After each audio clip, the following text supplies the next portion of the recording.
Thank you very much, Chair Murray, Vice Chair Collins, distinguished members of the Appropriations Committee. Thank you for this opportunity to testify before you today.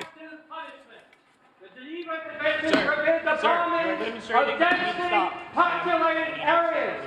Stop supporting the genocide and ethnic cleansing of the people of Gaza.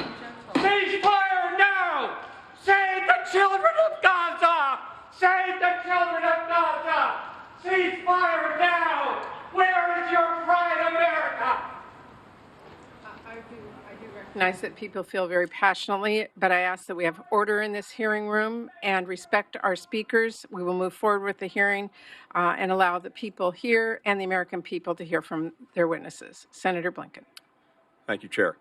2.5 years ago, our adversaries assessed that the United States was becoming permanently divided at home, alienated from our allies and partners around the world.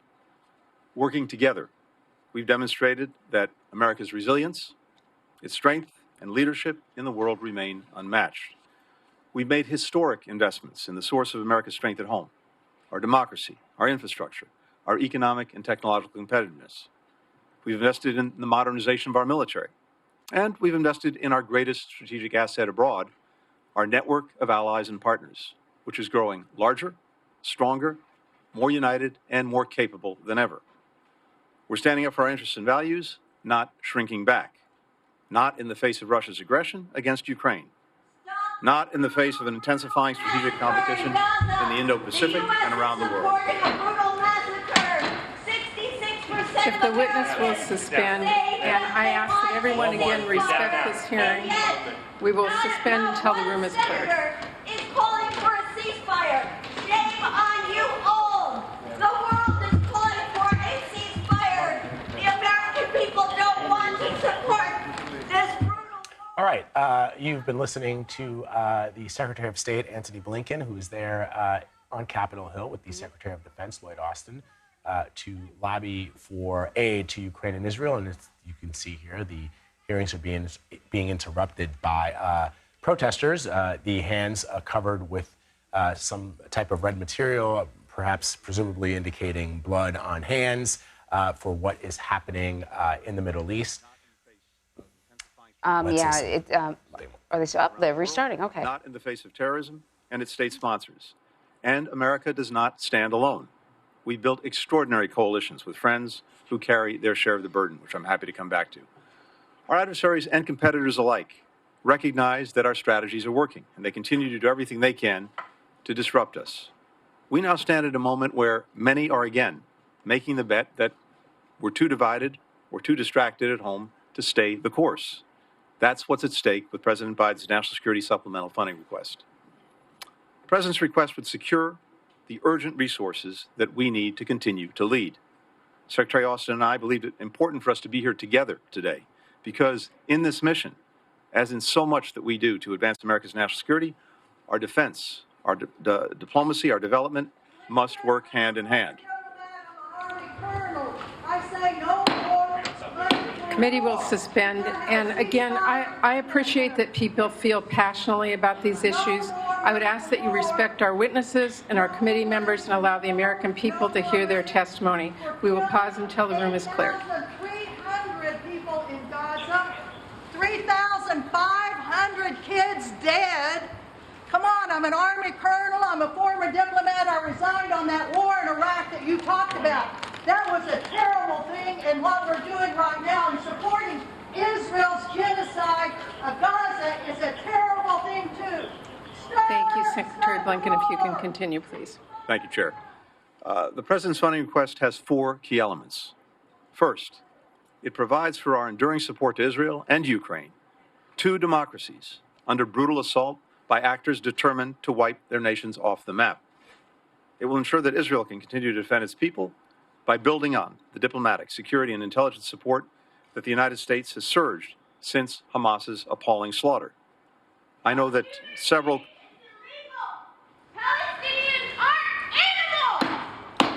Committee will suspend, and I again ask that those in the audience respect the people in the room and allow us to continue the hearing. The hearing will suspend until the disruption is removed. Ceasefire now! Ceasefire now!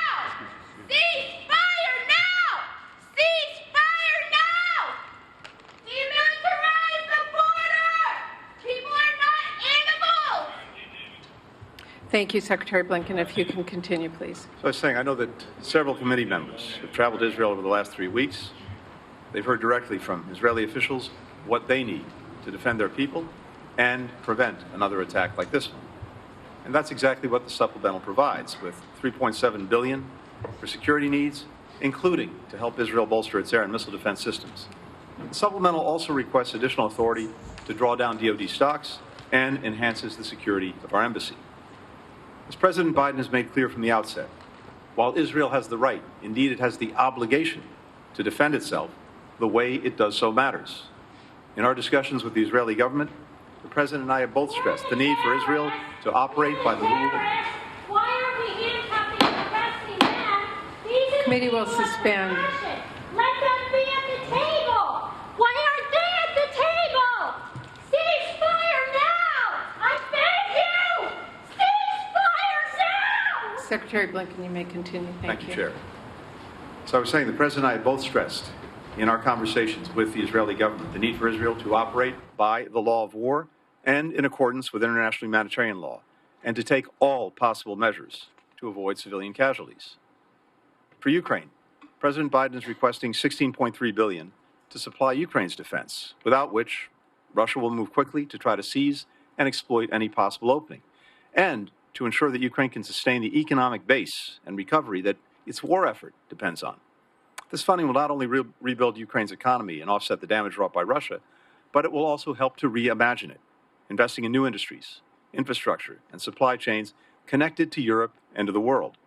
Secure and resilient clean energy, anti-corruption bodies, civil society, media. To be strong enough to deter and defend against aggressors beyond its borders, Ukraine needs a resilient economy and a vibrant democracy within its borders. Since Russia launched its war, the robust funding supported by Congress has enabled the people of Ukraine in their courageous fight to defend their nation. It's helped make sure that Russia's invasion and strategic... From Palestine to Mexico, all the walls are gotta go! From Palestine Committee will suspend. all the walls are gotta go! From Palestine to Mexico, all the walls are gotta go! From Palestine to Mexico, all the walls are gotta go! From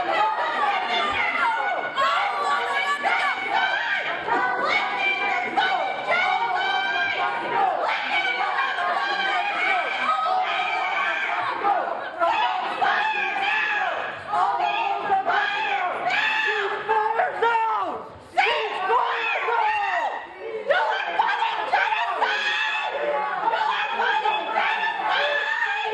are gotta go!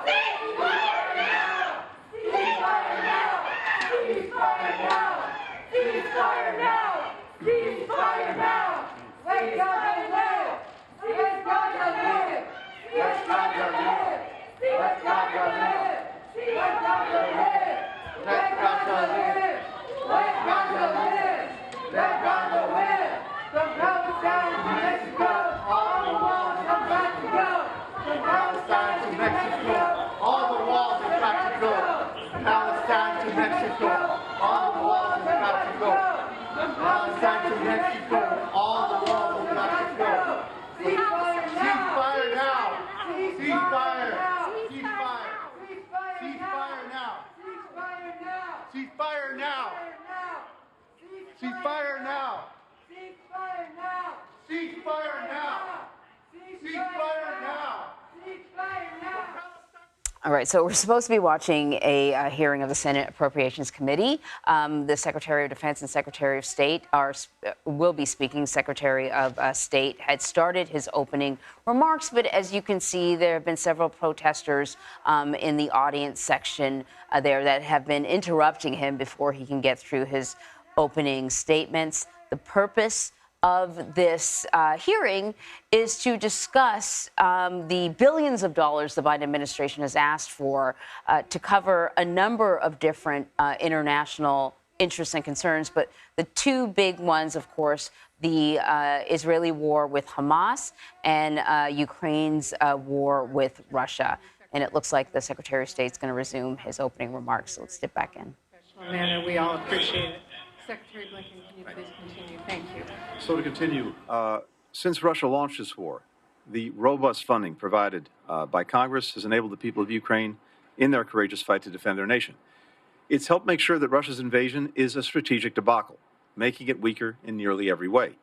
And it's rallied the world in defense of Ukraine and of the principles at the heart of the United Nations Charter: sovereignty, territorial independence, integrity, and independence.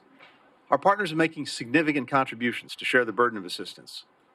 Turning our backs on their efforts would have lasting implications for our own security and our own standing in the world. The conflicts in Ukraine and the Middle East have clear links, as both the Chair and Vice Chair have noted. Since we cut off Russia's traditional means of supplying its military, it's turned more and more to Iran for assistance. In return, Moscow has supplied Iran with increasingly advanced military technology, which poses a threat to Israel's security. Allowing Russia to prevail, with Iran's support, will simply embolden both Moscow and Iran. Second, this funding will enable us to tackle grave humanitarian needs created by autocrats and terrorists, as well as by conflict and natural disasters in Ukraine, in Gaza, in Sudan, in Armenia, and other places around the world. Food, water, medicine, other essential humanitarian assistance for civilians must be able to flow into Gaza. Civilians must be able to stay out of harm's way, a task that's made even more difficult as Hamas uses civilians as human shields, and humanitarian pauses must be considered. Helping prevent a worsening humanitarian catastrophe aligns with our nation's most deeply held principles, including our belief that every civilian life is equally valuable, equally worthy of protection. Without swift and sustained humanitarian relief, the conflict is much more likely to spread. Suffering will grow, and Hamas and its sponsors will benefit by fashioning themselves as the saviors of the very desperation that they created. Humanitarian assistance is also vital to Israel's security.